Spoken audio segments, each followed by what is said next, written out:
donc yegsi nañu mu yegsee nga gis bopp xonk yi commencé non je vous aime beaucoup même j'aime trop mon peuple y compris waa au jacuzzi ama waa borom jacuzzi bi njaay xam ma bloqué sa ndey comme ça doo dégg dara voilà donc di nuyu di ziar ñëpp di leen ne partage leen dama bëgg tey dama bëgg tey ñu waxtaanee li nga xam ne mooy VAR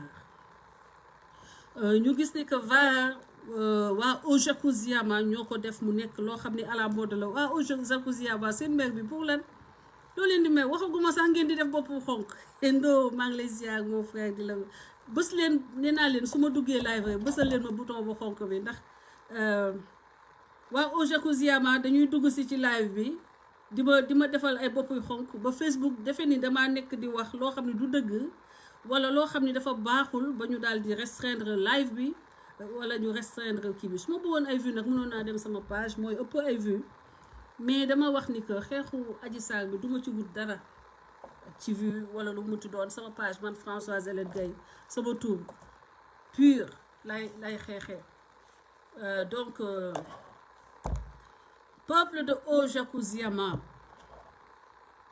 une des mamans de Adji Sarr vous salue. Ne soyez pas allergique à la vérité et la vérité vous sauvera. Ne soyez pas réfractaires à la liberté d'expression.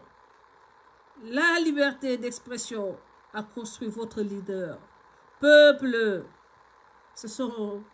peuple de Haut Jacuzzi ama. Haut Jacuzzi ama nekk leen nit del si leen utiliser xel cerveau yooyu leen yàlla jox. Au jacuzzi ama saaga rek moo tax saaga fi yóbbu Ousmane Sonko saaga seeni saaga moo ko indi ci fii mu tollu tey ak baaxul te yaa ngeen continuer di saaga loolu mooy ni il est à prévoir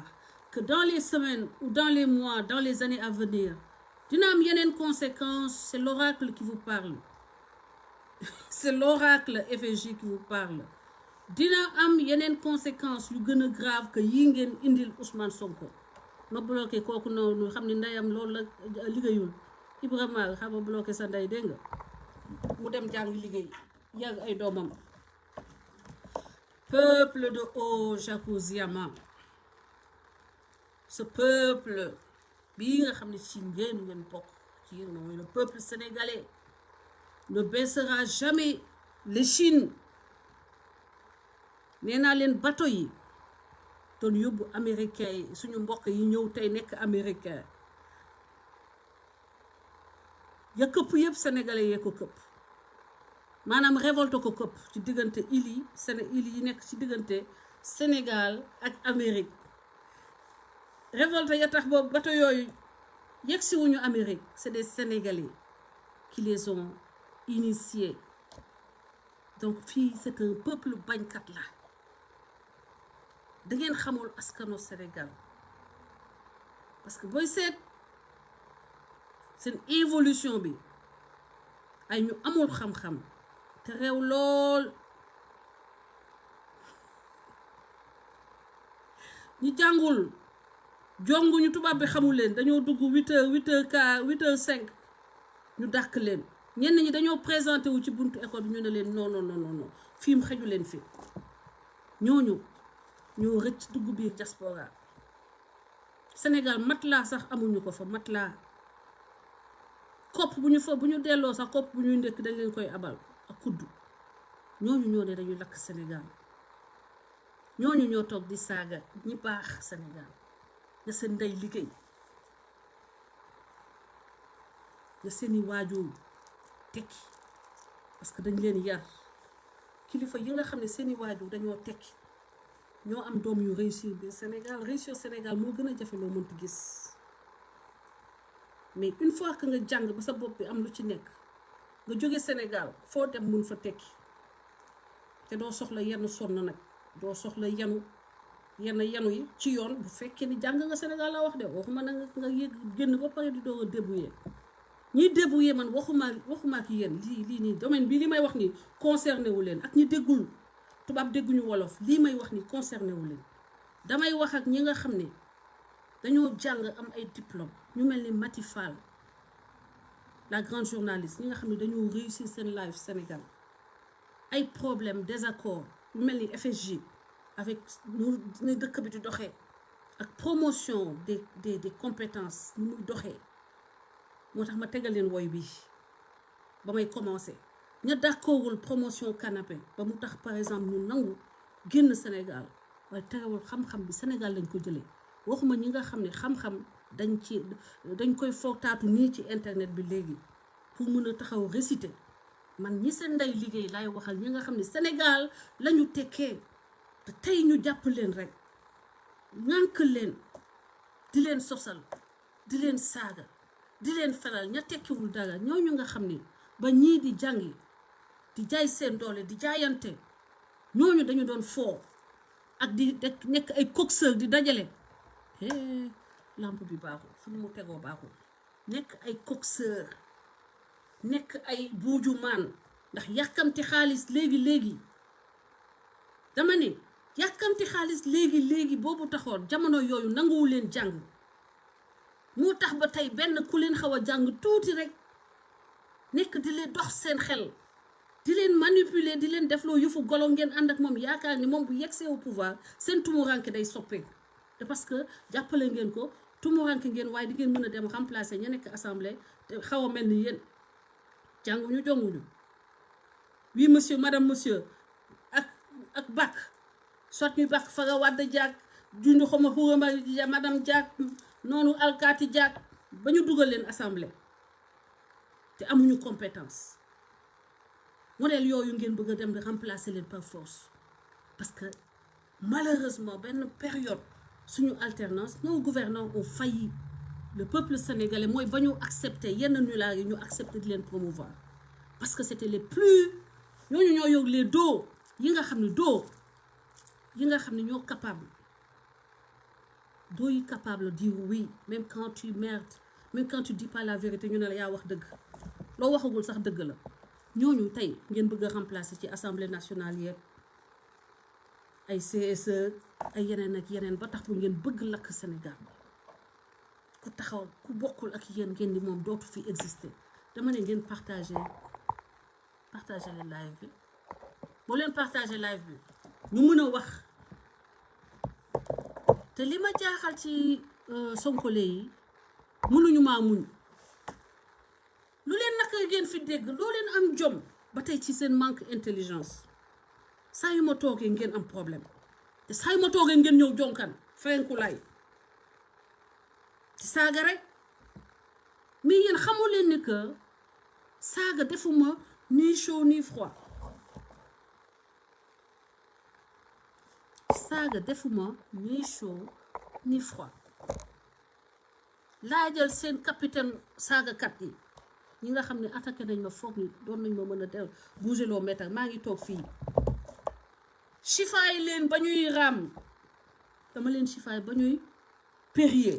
di pour ñëw ci man bu ñuy reer dañu doon périer di raam ngeen di yow ñu leen di jox ay sama numéro seen groupe WhatsApp yi ngeen di yomban ngeen di song si ak ay var ay vidéo benn vidéo ba ngeen koy partager rien à foutre étape la woon sama combat Macky Sall la jàkkaarloo woon saagawuma ko ndey saagawuma ko bay mais c'était les circonstances du moment j'étais adversaire à Macky Sall lu leen métti que ci kaw Macky Sall la nekk yaa leen moo wax ni su ma nekkoon ci kaw Ousmane Sonko nekk président wax ngeen ma ko ba tey inbox di ma woo di ma neexal di ma jaar par les sentiments non mënu leen ma kenn mun man je suis incorruptible vous m'avez même proposé de l'argent pour ma bàyyi Ousmane Sonko bañ a wax ci moom mais su ma corruptible loon 2012 du soxla corruption parce que dama bokk si ñi tax ba Macky alternance am kon dama doon fexe def ni yéen ni ngeen di defal Ousmane Sonko di ko defal Macky Sall kon nekk naa leneen ak leneen lu ma mus Ousmane Sonko mënut a def pour vous dire que vous êtes trop bête léegi ñan ñoo topp ci Ousmane Sonko ay raté, tous ceux qui ont raté leur vie et qui pensent que leur salut va passer par Ousmane Sonko. Ah ma bloqué la balaa may xam nga dama impulsive su ma la bloqué wul léegi ma wax sa yaay loo xam ne waruma koo wax ndeysaan dafa raté dafa la raté rek mais bon elle deserve she still deserve respect. Sa yaay elle t'a raté saagakat yi vos mamans vous ont raté en fait.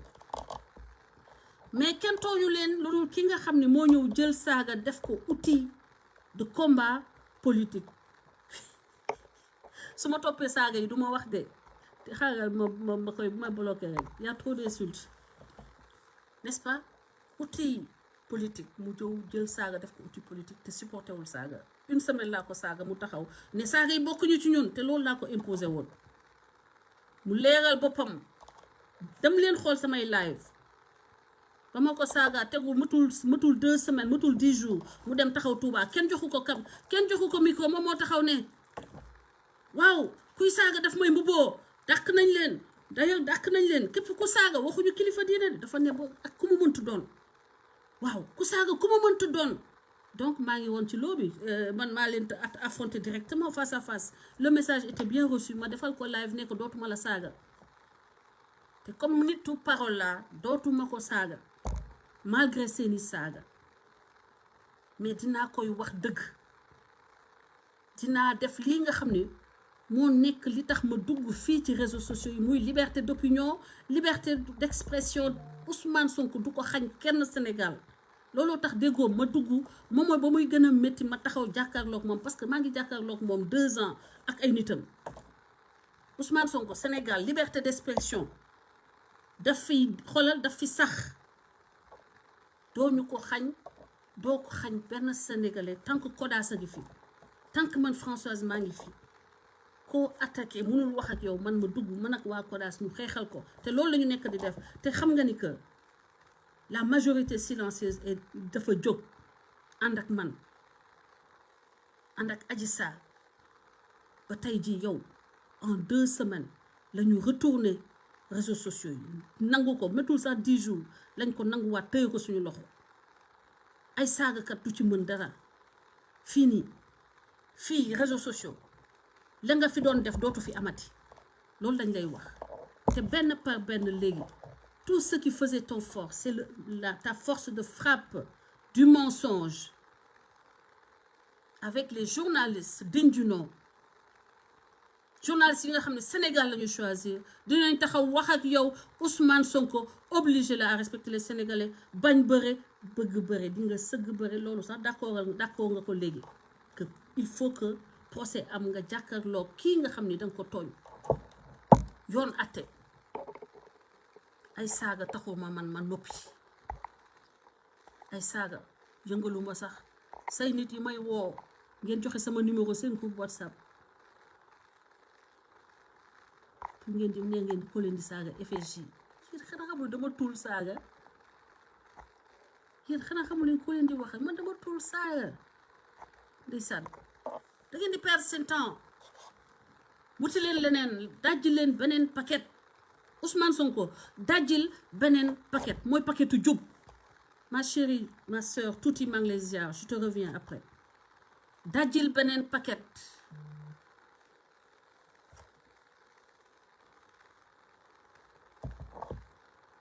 mani beneen paquet ngay dajji par force yow mii juddu barke démb bu fekkee ni yaa mën a réew yow mi commencé liggéey 2004 fekk ñun ñu liggéey ba utal suñu bopp ay entreprise di fay ay pères de famille 2004 ba ngay commencé liggéey Ousmane Sonko j'avais à peu près 10 employés salle de sport ak rééducation yow nga ne léegi yaay jóg dox ci peuple dof boobu ànd ak yow waa Ojakuziyama dinaa dem jàngi japonais ndax yow danga newoon danga bëgg a nekk Obama au Sénégal nga nekk Ojakuziyama kooku di barboter dans les jacuzzi kooku di feuille patax ci biir jacuzzi ak xale yu jigéen yi sol ay 2 pièces ñàkk jom caga caga bu góor loolu nga toog ba am xale bu ko mënut a supporter bëgg nga bàyyi ko au lieu que nga am intelligence bàyyi ko nga ni ko du fi dalee maa la moom mu dem porter la plainte nga ni Macky Sall moo may kii mag yu ñàkk fayda yi danga si mës a dégg Macky Sall yow wala Idrissa Seck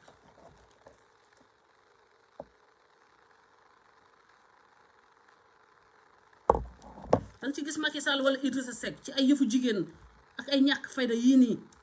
kan nga ci gis kan nga ci xalaat war na dugg di tëju ak xale ci biir jacuzzi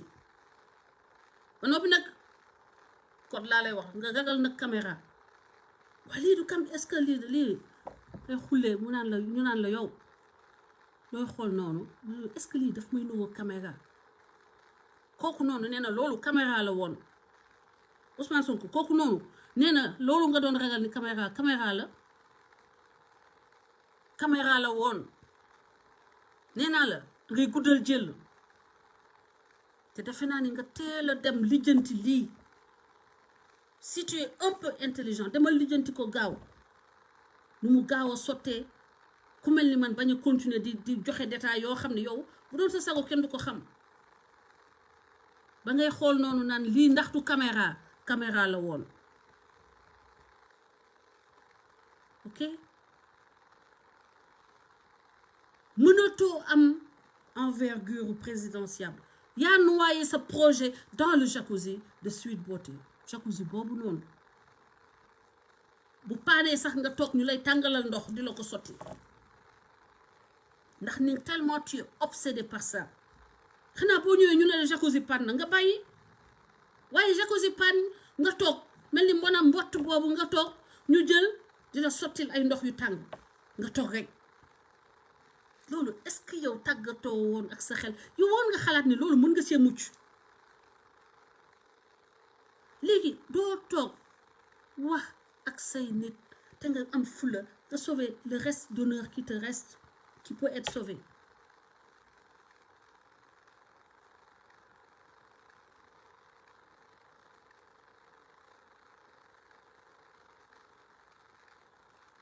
dafa am ñaar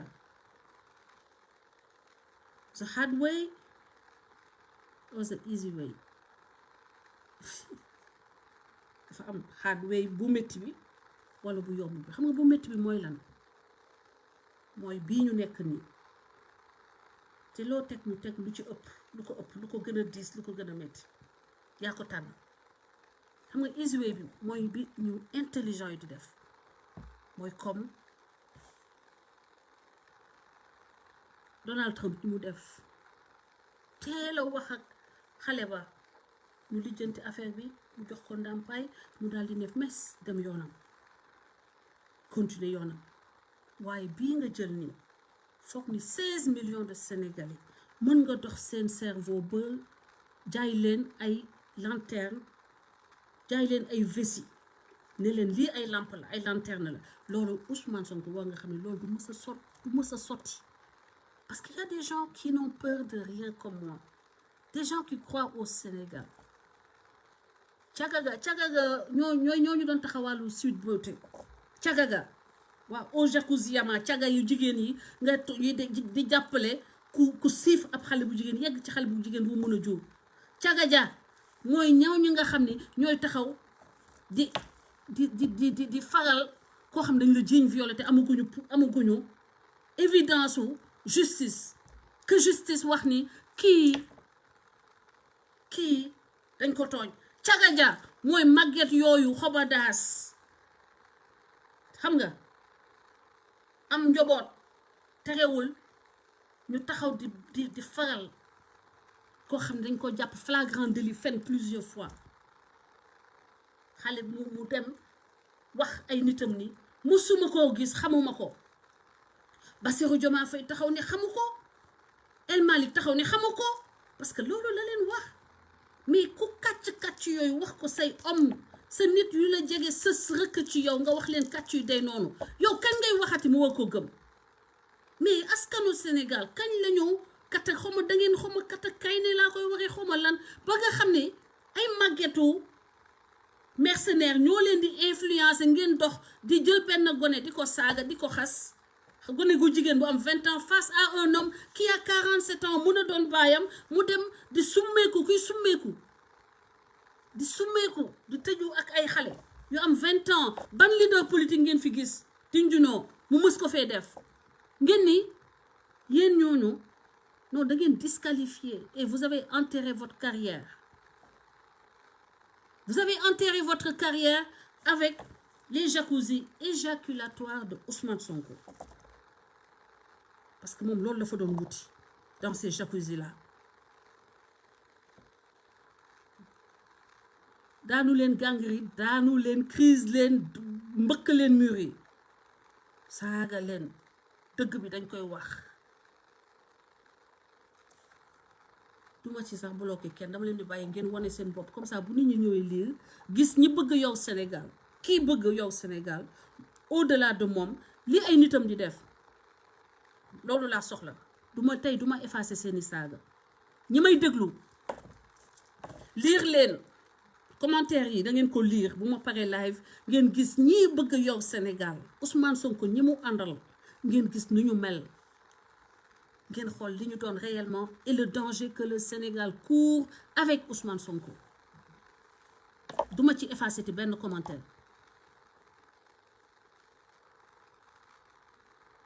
Maintenant dañuy ñëw ci li nga xam ne tey moo tax ma dugg live bu paree ñu commentaire ko ma bëgg ngeen xam ni fen mooy li nga xam ni tubaab du ko baal nit. et démocratie fen dafa mortifère pour un peuple moo tax bu nit di fen gis nga Donald Trump CNN dafa jëloon tout son temps accès ko ci fenu Donald Trump yi man fenu Ousmane Sonko léegi lay accès pas tout mon temps mais une partie de mon temps pour won leen kan mooy Ousmane Sonko léegi ma ñëw tegal leen quelques-uns lii nga xam ne mooy vaaru Ousmane Sonko. Parce que il faut que ngeen xam ne Ousmane Sonko mënuñu wóolu koo xam ne saa yu waxee tey bu waxee à 8h 9h moins le quart day wax le contraire de li mu waxoon à 8h. C'est ça le problème que j'ai avec Ousmane Sonko. dama teel a découvrir fen yi teel a découvrir combien le gars est faux dama ko teel a découvrir te nag duma koo xam ne mën nañ la impressionner wala ba nga xam ne man damay toog ne lii xam naa ko waaye damay noppi ma tey nag président de la République di président Macky Sall président Abdoulaye Wade ba ci sama leader Idrissa Seck mu def lu ma neexul ma toog wax yéen ngeen ni léegi man Ousmane Sonko duma wax li ma ko gisal te mu ne weng fu leen ko teg yaa leen ñan xooxatal man kenn mënu ma xooxatal loolu la yàlla dogal man noonu laa mel noonu laa màggee politique ou terreur du fi prospérer. Ousmane Sonko, tu vas boire le vin jusqu'à la lie, tu vas apprendre enfin à assumer tes responsabilités. Tu avais un choix. Dans la vie, la vie est un choix. La vie est un choix. Chaque choix comporte des risques. Chaque choix comporte une exclusion. Chaque fois que tu as choisi, tu as exclu. Chaque fois que tu as choisi, renoncer. Tu as choisi les plaisirs de la chair, les plaisirs du bas-ventre. Tu ne peux pas avoir les plaisirs du bas-ventre, les plaisirs charnels et les plaisirs de se voir à la tête d'un État aussi religieux que le Sénégal. Parce que n'oubliez pas, dans le classement des Sénégalais, dans les pays où le Sénégal est 5e au monde. Dëkk boobu nga bëgg a jiite dégg nga man sama yoon nekkul sax ci salafiste yi nga bokkaloon yoon sama yoon nekku ci loolu xam nga si lan la nekk man côté moral lay wax li ñu bokk éthique ak moral ku mën fen ci lu ndaw lu mel ni effectivement tu n'es même pas intelligent li ma lay wax toujours que muusoo parce que tu aurais assumé cette perversion dès le début c'est cette faiblesse mun na sax am ñu ko gis ni c'est mignon parce que tu vois